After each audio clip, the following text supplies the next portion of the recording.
আসসালামু আলাইকুম রহমতুল্লাহ। উম্মা আইটি সলিউশনের পক্ষ থেকে সবাইকে স্বাগতম, শুভেচ্ছা। আজকে হসপিটাল ম্যানেজমেন্ট সফটওয়্যারের মধ্যে বেশ কয়েকটা আপডেট দেখাবো। এক নম্বর হচ্ছিল কিভাবে পেশেন্টগুলো অ্যাড করতে হয়, তারপরে টেস্ট কিভাবে অ্যাড করতে হয়, টাকা কিভাবে রাখা হয় এবং হিসাব কিভাবে ক্লোজ করতে হবে, এই বিষয়গুলো দেখাবো। তো আমি আমাদের ওয়েবসাইটটিতে লগ ইন করছি। লগ ইন করার পরে অ্যাডমিনিস্ট্রেশন থেকে এখানে সেটআপে যাব, যাওয়ার পরে পেশেন্ট টেস্ট অ্যাপ জাস্ট এখানে ক্লিক করব। করার পরে আমরা সর্বপ্রথম মোবাইল নম্বর লিখব।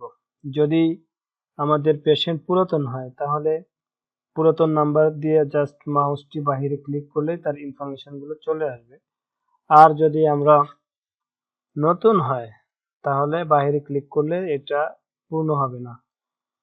তো আমি পুরাতন একটি দিচ্ছি, দেওয়ার পরে হলো আমার এটা পূর্ণ হয়ে গেল। তো এখানে রেফারেন্স ডক্টর দিতে হবে, আমি দিলাম। তারপরে এখানে টেস্টের নাম দেব, আমি সিবিসি করব, সিবিসি। তারপরে ব্লাড, তারপরে এটা দিলাম, 3টা দিলাম। তো এখানে আমার সাব টোটাল আসছে হলো 1050 টাকা, আর টোটাল অ্যামাউন্টও 1050 টাকা। তো আমি যদি টাকা 50 টাকা এখান থেকে ডিসকাউন্ট দিতে চাই, 50 টাকা ডিসকাউন্ট দিলাম, 1000 টাকা তার পে করতে হবে।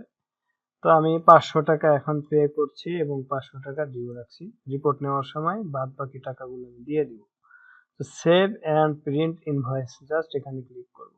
করার পরে দেখেন আমাদের ইনভয়েসটি তৈরি হয়েছে এবং এখানে ডিউ দেখাচ্ছে 500 টাকা এবং যে যে টেস্টগুলো এখানে করানো হবে ওগুলোর নামও ধারাবাহিকভাবে চলে আসছে।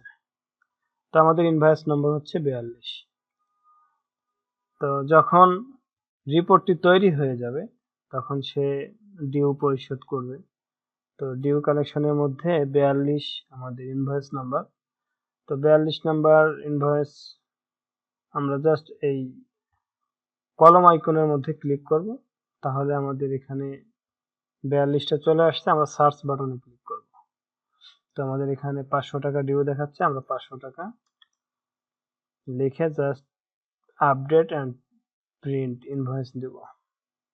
দেওয়ার সাথে সাথে আমাদের ইনভয়েসটি তৈরি হয়ে গেল এবং এখানে দেখাচ্ছে পেইড। এভাবে আমরা পেইড করব। আর হিসাবের বিষয়টা হলো আমরা হিসাবটা জমা দেওয়ার যে বিষয়টা থাকে, দিনে আমরা 2বার অথবা 1বার আমরা জমা দিতে পারি, এই পর্যন্ত দেওয়া আছে। এখন আমরা বাকি এই 3টাও জমা দিলাম। দেওয়ার পরে 3টা চলে গেছে। তারপরে আমরা এখানে ব্যয় আছে 3টা, আরেকটি ব্যয় এখানে লিখছি।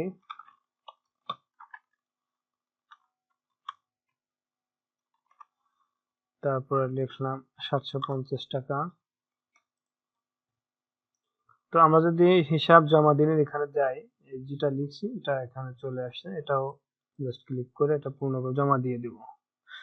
অর্থাৎ আমরা যে কয়টি এখানে ক্লিক করে জমা দিব, এখানে প্রিন্ট করলে ঠিক ওই কয়টাই এখানে দেখা যাবে এবং এখানে যে তারিখটা আছে ওই তারিখ অনুযায়ী কাজটি হবে। আর আয়ের ক্ষেত্রে সেম, এখানে দিলে আয় যেগুলো দেওয়া হয়েছে সেগুলো এখানে চলে আসছে। তো ভালো থাকবেন। আর